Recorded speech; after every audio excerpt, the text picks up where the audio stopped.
রমাদানুল কারীমের শেষ দশকের প্রতিটি রাত একটুও না ঘুমিয়ে সারা রাত জেগে থাকা এবং জেগে ইবাদতবন্দি করা, এটা নবী আলাইহিস সালামের গুরুত্বপূর্ণ একটি সুন্নাহ। প্রিয় দর্শক, আমরা যারা কর্মজীবী এবং নানা কারণে আমাদের সারা রাত জেগে ইবাদতবন্দি করার সুযোগ হয়ে ওঠে না, আল্লাহ রাসূল সাল্লাল্লাহু আলাইহি সাল্লামের বিভিন্ন হাদিসে কিছু কিছু ছোট ছোট আমল রয়েছে যে আমলগুলো করার মাধ্যমে সারা রাত জেগে ইবাদতবন্দি করার সওয়াব আমরা পেতে পারি। সেরকম কিছু আমল আজ আমরা শেয়ার করতে চাই। তোমাদের প্রথম আমলটি হলো এশা এবং ফজরের সালাত জামাতের সাথে আদায় করা।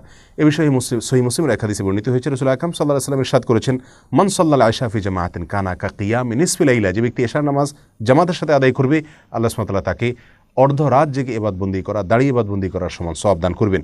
ওমান সাল্লাল আশা ওয়াল ফজর মাল জামাআ ও ফি জামাআ কানা কা কিয়ামি লাইলা। আজ যে ব্যক্তি এশা এবং ফজর উভয় সালাত জামাতের সাথে আদায় করবে, আল্লাহ সুবহানাহু ওয়া তাআলা তাকে সারা রাত জেগে ইবাদত করার, দাঁড়িয়ে ইবাদত করার সওয়াব দান করবেন।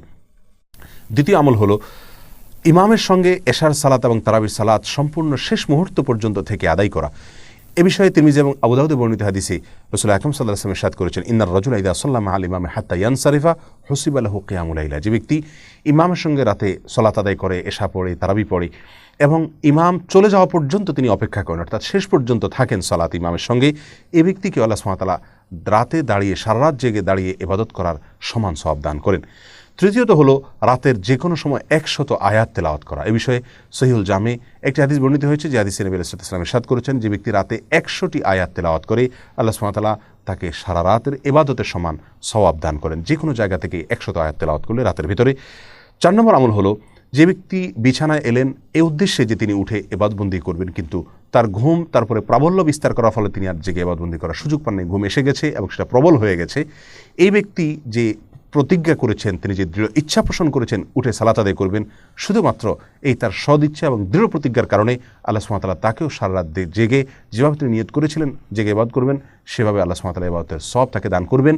আর তার যে ঘুম এসেছে, এটি আল্লাহ সুবহানাহু ওয়া তাআলার পক্ষ থেকে তার জন্য সাদাকা বা উপহার ছিল।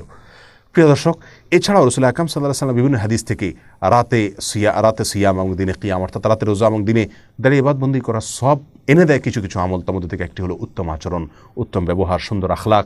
আরেকটি হলো ইয়াতিম এবং বিধবা, এই সমস্ত লোকদের জন্য যারা কষ্ট করে, পরিশ্রম করে, তাদের কল্যাণে যারা কাজ করে।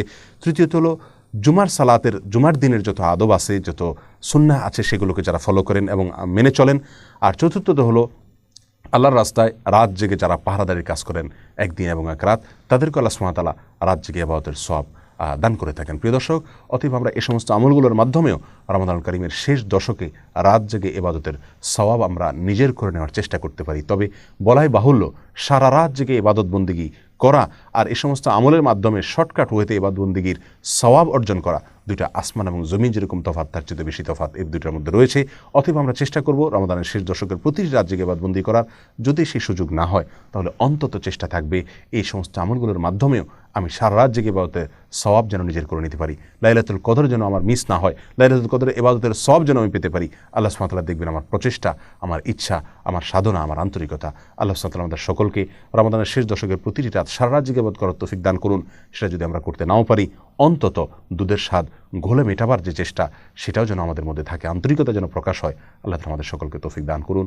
জাযাকুমুল্লাহু খায়রা। আসসালামু আলাইকুম ওয়া রাহমাতুল্লাহি ওয়া বারাকাতুহু।